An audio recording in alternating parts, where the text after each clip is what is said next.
Hey guys, Matt here again from handylifehacks.com.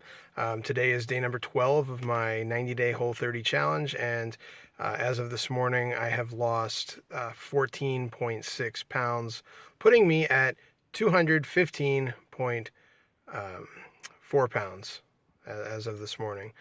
So not too shabby. I just started this last Monday, so this is, like I said, day number 12. So um, pretty good momentum going here so far. So just a real quick rundown of my day. I again did intermittent fasting throughout the morning, so I didn't eat until lunch, and then at lunch I just had some more roasted Brussels sprouts for dinner. Now I'm going to preface this by saying that the Whole30 people actually recommend you don't do this. It's technically against the rules to mock up a food that you enjoy because you're supposed to be changing your eating habits. I understand that, but it was delicious anyway. I'll tell you what I had. We made some more of the Whole30 compliant buns. It's like a bread, and they formed little buns, and we had burgers. They were delicious. So no cheese or anything like that on them. We made some sweet potato fries to go along with it. But on the burger, it was an all beef patty from Costco. It was Kirkland brand.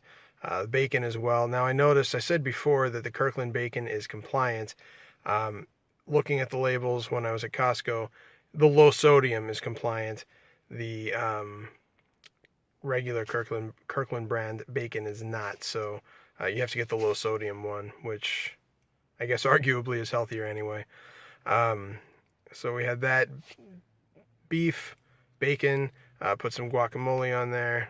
It's the Holy guacamole brand. Got that from Costco as well. And some tomato, and that was it. And it was wonderful. It was very satisfying. It's been a couple weeks since we've had burgers, and I like burgers, so that was a nice change of pace. So again, though, like I said, technically against the Whole30 rules, but everything we ate was compliant. So you kind of make your own decision on what you want to do with that. As far as that's my opinion anyway. So anyway, I'm kind of rambling on. I will end this video now. So thanks for watching, and I'll catch you guys tomorrow.